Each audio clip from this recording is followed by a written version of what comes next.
testifying before Congress next week about your emails. For the last 8 months, you haven't been able to put this issue behind you. You dismissed it, you joked about it, you called it a mistake. What does that say about your ability to handle far more challenging crises as president?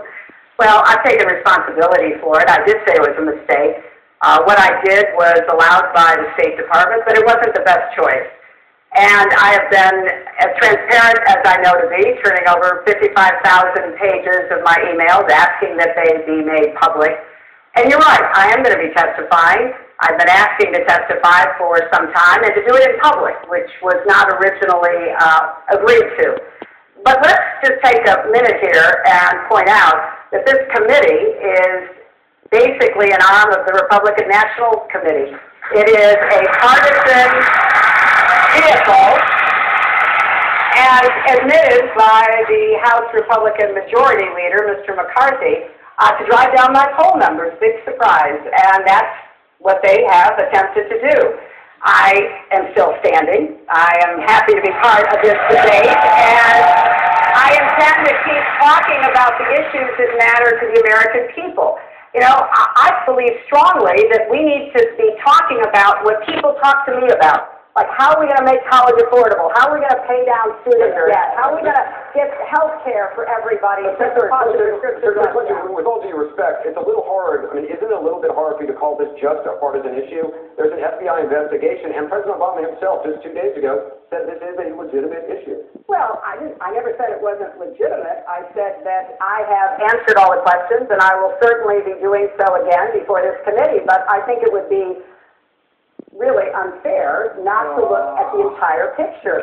This committee has spent $4.5 million of taxpayer money, and they said that they were trying to figure out what we could do better to protect our diplomats so that something like Benghazi wouldn't happen again. There were already 7 committee reports about what to do. So I think it's pretty clear what their obvious goal is, but I'll be there, I'll answer their questions, but tonight I want to talk not about my emails, but about what the American people want as President of the United States. Let me say something that may not be great politics, but I think the Secretary is right. And that is that the American people are sick and tired of hearing about your damn emails.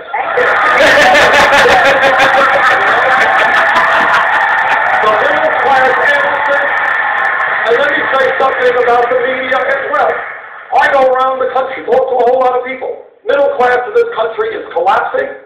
We have 27 million people living in poverty. We have massive wealth and income inequality. Our trade policies have cost us millions of decent jobs.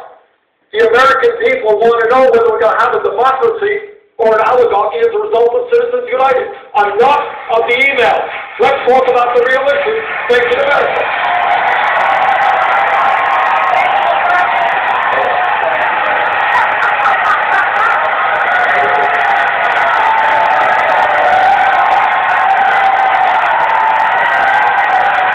It's obviously very popular in the restaurant.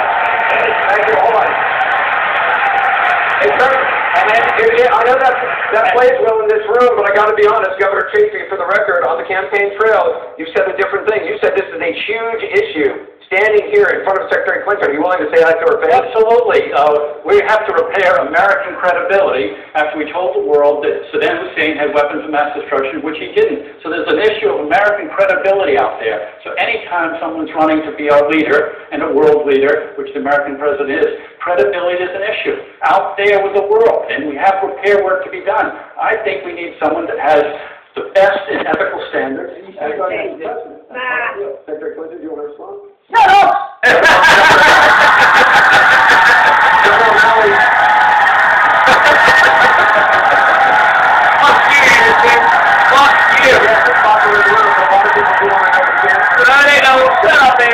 Governor O'Malley, you expressed concern on the campaign trail that the Democratic Party is, and I quote, being defined by Hillary Clinton's email scandal. You heard her answer. Do you still feel that way tonight? I believe that now that we're finally having debate, Sanderson, that we don't have to be defined by the email scandal and what the FBI is asking about. Instead, we can talk about affordable college, making college debt-free, and all the issues, which is why, and I see the chair of the DNC here, look how glad we are actually to be talking about the issues that matter most to people around the kitchen table. Yeah! This is a badass debate. Good job, there, Brad.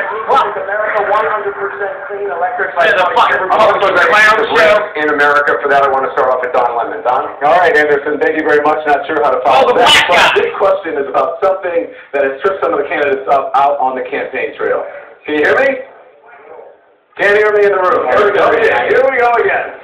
As I said, my question for the candidates is, do Black Lives Matter or do all lives matter?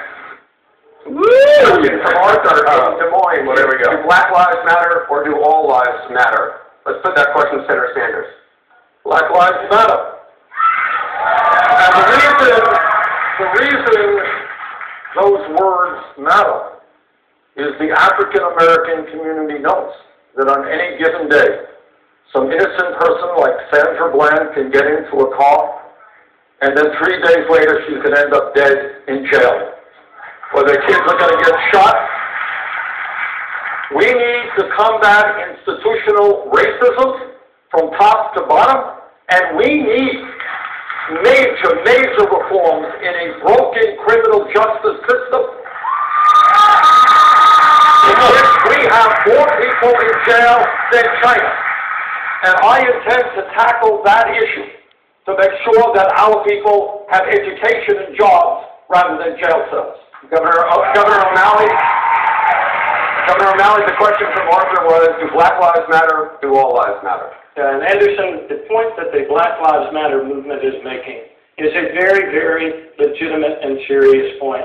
And that is that as a nation, we have undervalued the lives of Black lives, people of color. When I ran for mayor of Baltimore, and we were burying over 350 young men every single year. All men are created equal, right? I said to the legislature at the time, Not the black folk. as a mayor, that if we were burying white young poor men in these numbers, we would be marching in the streets, and there would be a different reaction. No, they wouldn't. White people don't give a fuck about each other. White lives matter, black lives matter, all lives matter. What the fuck? Secretary Clinton, The lives that don't matter are the murderers. The fucking murderers should be fucking next. Well, I think that President Obama has been a great moral leader on these issues and has laid out an agenda that has been obstructed by the Republicans at every turn. So what we need to be doing is not only reforming criminal justice, I have talked about that at some length, including things like body cameras, but we also need to be following the recommendations of the commission that President Obama impaneled on policing. There is an agenda there that we need to be following up on.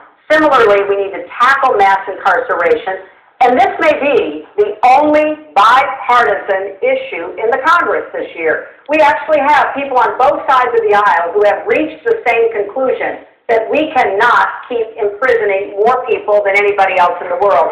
But I believe that the debate and discussion has to go further, Anderson, because we've got to do more about the lives of these children. That's why I started off by Nobody's answering the question. Put Bernie Sanders. Black Lives Matter. I can say it. That's not a problem. God-given potential. Black Lives That is Matter. hard to do. Black You Lives have Matter. childhood education.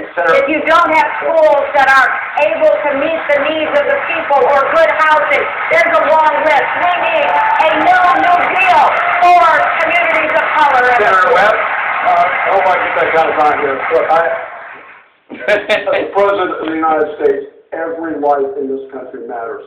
At the same time, I believe I can say to you, I have had a long history of working with the situation of African Americans. We're talking about criminal justice reform. I risked my political life raising the issue of criminal justice reform. When I ran for the Senate in Virginia in 2006, I had Democratic Party political consultants telling me I was committing political suicide. We led that issue in the Congress.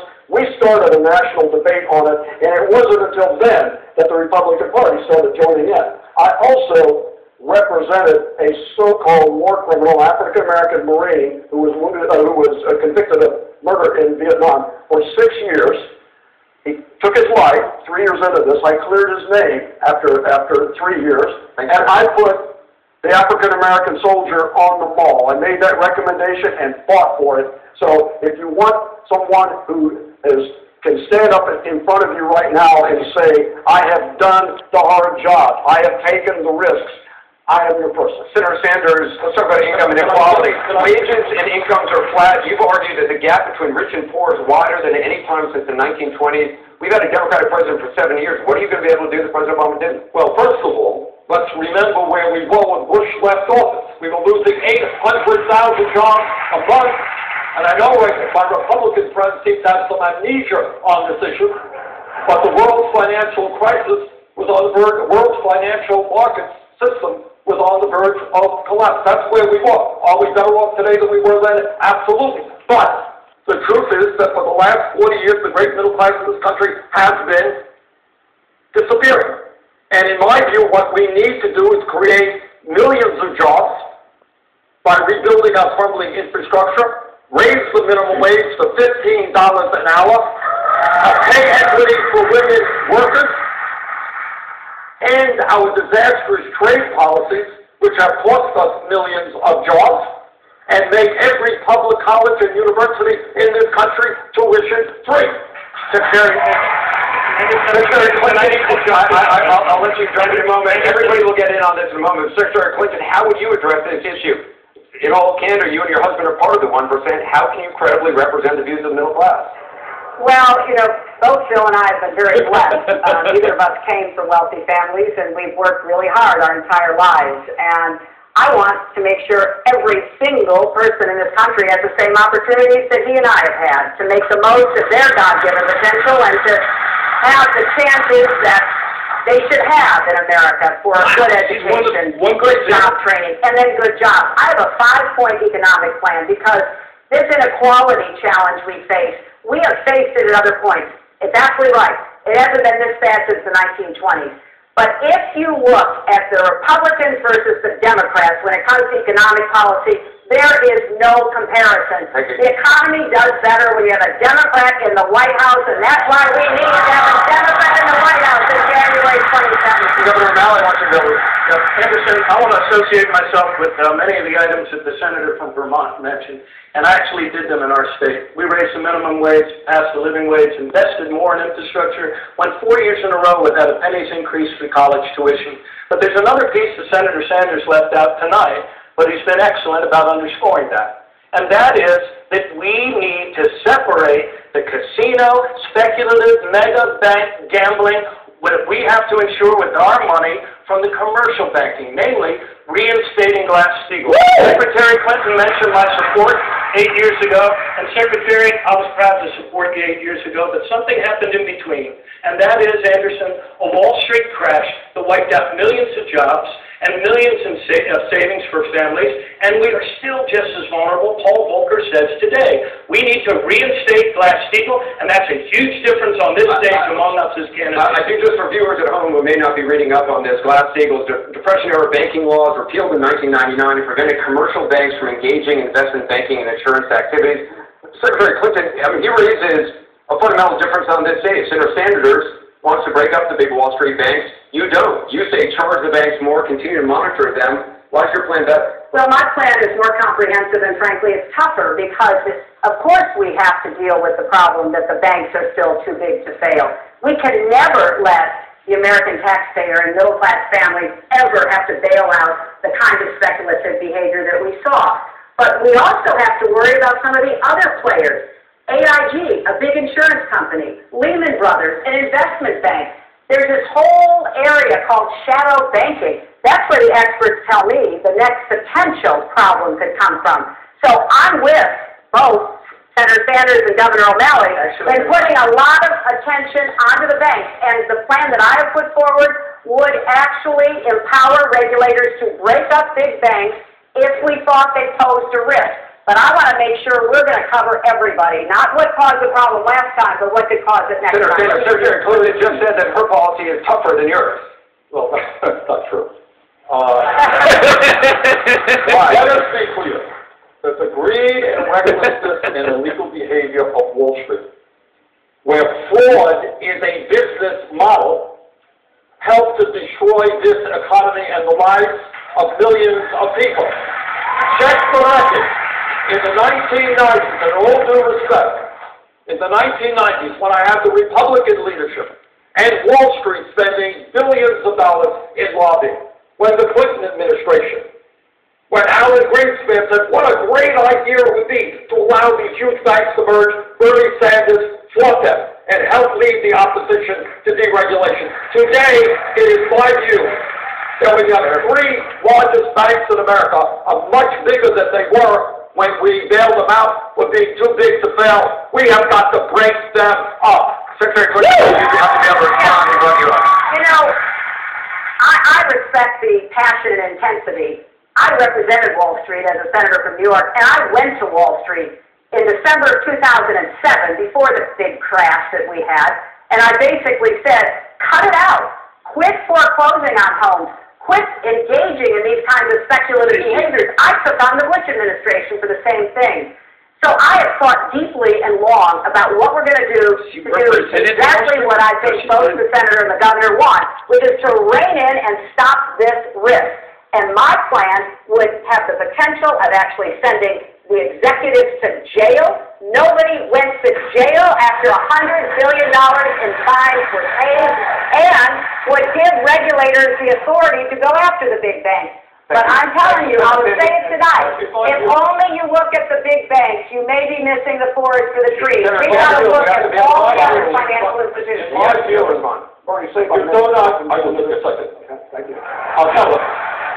In my view, Secretary Clinton, you do not, Congress does not regulate Wall Street. Wall Street regulates Congress.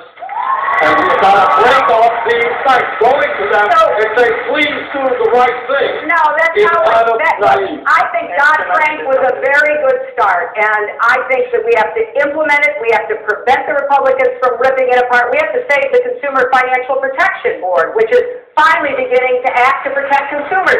We have work to do. You've got no argument for me. But I know if we don't come in with a very tough and comprehensive approach like the plan I'm recommending, we're going to be behind instead of ahead of the next crisis.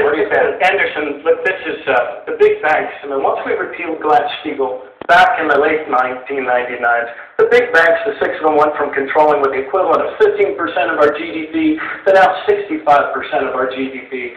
And right before this debate, Secretary Clinton's campaign put out a lot of reversals on positions on Keystone and many other things. But one of them that we still have a great difference on, Madam Secretary, is that you are not for Glass-Steagall. You are not for putting a firewall between this speculative, risky, shadow banking behavior. I am, and the people of our country need a president who's on their side, willing to protect the Main Street economy from recklessness on Wall Street. We have to fulfill our promise. Good one.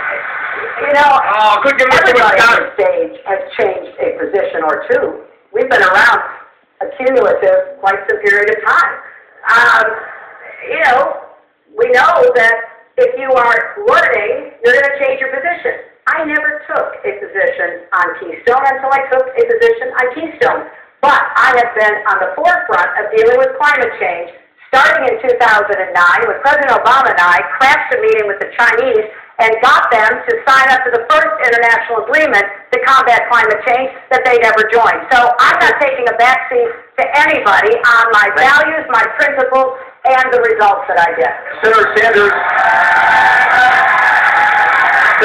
in 2008, congressional leaders were told without the 2008 bailout, the U.S. was possibly days away from a complete meltdown. Despite that, you still voted against it. As president, would you stand by your principles if it risked the country's financial stability? Well, I remember that meeting very well. I remember it like it was yesterday. Hank Paulson, Bernanke came in, and they said, guys, the economy is going to collapse because Wall Street is going under. It's going to take the economy with it. And you know what I said to Hank Paulson? I said, Hank, your guys, you come from Goldman Sachs, your millionaire and billionaire friends caused this problem. How about your millionaire and billionaire friends paying for the bailout? Not working families in this country. So to answer your question, no, I would not have let the economy collapse. But it was wrong to ask the middle class to bail out Wall Street. And by the way, I want Wall Street now to help kids in this country go to college, public colleges and universities, free with a Wall Street speculation. We're going to talk about that. Senator Webb, I want to get you, and you've said neither party has the guts to take on Wall Street. Is the system rigged? There's a reality that I think we all need to recognize with respect to the power of the financial sector. Let me just go back a minute and say that on this TARP program, I introduced a piece of legislation calling for a windfall profits tax on the executives of any of these companies that got more than $5 million, that it was time for them, once they got their compensation and their bonus, to split the rest of the money they made with the nurses and the truck drivers and the soldiers who bailed them out. With respect to the financial sector, I mean, I know that my time's run out, but I mean, I've been speaking of changing positions on the positions on how this debates occur. It's kind of frustrating because unless somebody mentions my name, I can't get into the discussion. You agreed to that. You're wasting time. So if you would finish your answer. I'm trying to set a mark here, so maybe we can get into a little more later on. This isn't been equal time. But if you want to look at what's happened, if we look at the facts in terms of how we're going to deal with this, since that crash, in the last 10 years, the amount of the world's capital economy that Wall Street manages has gone from 44% to 55%. That means the Wall Street money managers are not risking themselves as the same way the American people are when they're going to get their compensation. They're managing money from all over the world. Thank you. We have to take that into consideration when we're looking at ways to regulate it. Governor Chasey, you've attacked Secretary Clinton for being too close to Wall Street banks. In 1999, you voted for the very bill that made banks bigger. The Glass-Steagall was my very first vote. I just arrived. My dad had died in office. I was appointed to the office. It was my very first vote. Are you saying you didn't know what you were voting for? I just arrived at Senate. I think we give some takeovers, and that was one of my very first vote, and it was 925. It was the record. Let me just say, what does that say about you that you're casting a vote for something you weren't really sure about? I think you're being a little rough. I just arrived at the United States Senate. I've been mayor of my city. My dad had died. I'd been appointed by the governor. It was the first vote, and it was 90-5 because it was a conference report. But let me just say about income inequality. We've had a lot of talk over the last few minutes, hours, tens of minutes, but no one's saying how we're going to fix it. And it all started with the Bush tax cuts to pay for the wealthy. So let's go back to the tax code. And 0.6% of Americans are at the top echelon, over 464,000. 0.6 Americans, that's less than 1%, but they generate 30% of the revenue. And they're doing fine, so there's still a lot more money to be had from this top echelon. I'm saying let's have another tier and put that back into the tax bracket, and that will generate $42 billion, and then we can help the middle class and hard-earning Americans, hard-working Americans. Thank you. CNN visited college campuses along with Facebook, and not surprisingly, college affordability was among the most pressing issues. Senator Sanders, you mentioned a couple of times, you do have a plan to make public colleges free for everyone. Secretary Clinton has criticized that in saying she's not in favor of making a college free for Donald Trump's kids. Do you think taxpayers should pick up the tab for wealthy children? Well, let me tell you, Donald Trump and his billionaire friends under my policies are going to pay a hell of a lot more in taxes today. Taxes in the future than they're paying today. But in terms of education, this is what I think. This is the year 2015. A college degree today, Dana, is the equivalent of what a high school degree was 50 years ago. And what we said 50 years ago and 100 years ago is that every kid in this country should be able to get a high school education regardless of the income of their family. I think we have to say that is true for everybody going to college. I think we don't need a complicated system, which the Secretary is talking about. The income goes up, the income goes down. If you're poor, you have to work, and so forth and so on. I pay for my program, by the way, through a tax on Wall Street speculation, which will not only make public colleges and universities tuition free, it will substantially lower interest rates on college debt, a major crisis in this country. And Secretary Clinton, it's not just college tuition. Senator Sanders is talking about expanding Social Security and giving all Americans Medicare. What's wrong with that? Well, let me address college affordability because I have a plan that I think will really zero in on what the problems are. First, all the 40 million Americans who currently have student debt will be able to refinance their debt to a low interest rate. That will save thousands of dollars for people who are now struggling under this cumbersome, burdensome college debt. And the young student in Nevada said to me, the hardest thing about going to college should not be paying for it. So then we have to make it more affordable. How do we make it more affordable? My plan would enable anyone to go to a public college or university tuition-free, who would not have to borrow money for tuition. But I do believe, and maybe it's because I worked when I went through college, I worked when I went through law school, I think it's important for everybody to have some part of getting this accomplished. That's why I call it a compact. So yes, I would like students to work 10 hours a week in order to make it possible for them to afford their education, and I want colleges to get their costs down. They are outrageously high. Secretary Clinton, the question was not just about tuition, though. It was about Senator Sanders' plans to expand Social Security, to make Medicare available to all Americans. Is that something that you would support? And if not, why not? Well, I fully support Social Security, and the most important fight we're going to have is defending it against continuing Republican efforts to try to defend it.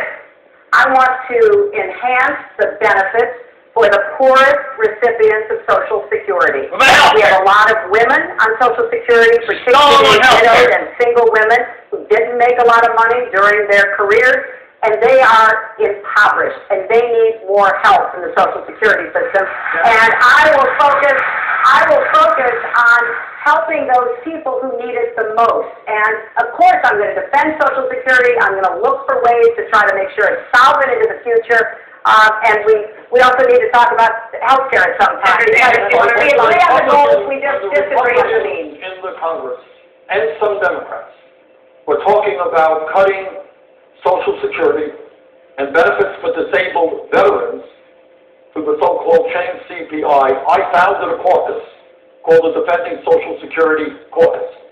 My view is that when you have millions of seniors in this country trying to get by, and I don't know how they do, on $11,000, $12,000, $13,000 a year, you don't cut Social Security, you expand it. And the way you expand it is by lifting the cap on taxable income, so that you do away with the absurdity of a millionaire paying the same amount into the system as somebody making $118,000. You do that, Social Security is solvent until 2061, and you can expand it. Senator Sanders, I want to bring it over to Juan Carlos Lopez from CNN en Español. We're obviously in Nevada. It's had the highest percentage of undocumented immigrants of any state in the country as of last year. Juan Carlos? Gracias, Anderson. In 2013, you voted for immigration reform. But in 2007, when Democrats controlled Congress and the Bush White House was on board, you voted against it. Why should Latino voters trust you now when you left them at the altar at the moment when reform was very close? I didn't leave anybody at the altar. I voted against that piece of legislation because it had guest worker provisions in it, which the Southern Poverty Law Center talked about being semi-slavery. Guest workers are coming in. They're working under terrible conditions, but if they stand up for their rights, they're thrown out of the country. I was not the only progressive to vote against that legislation for that reason. Tom Harkin, a very good friend of Hillary Clinton's and mine, one of the leading labor advocates, also voted against that. Tom Harkin is running for president. I know you are, but the point being is that progressives did vote against that for that reason. My view right now, and always has been, is that when you have 11 million undocumented people in this country, we need comprehensive immigration reform, we need a path toward citizenship, we need to take people out of the shadows. And Juan Carlos, Senator Clinton, Governor O'Malley wants to open up Obamacare to millions of undocumented immigrants and their children, including almost 90,000 people right here in Nevada. Do you?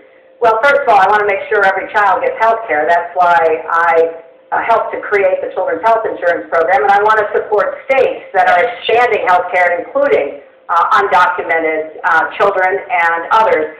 I want to open up the opportunity for immigrants to be able to buy into the exchanges under the Affordable Care Act.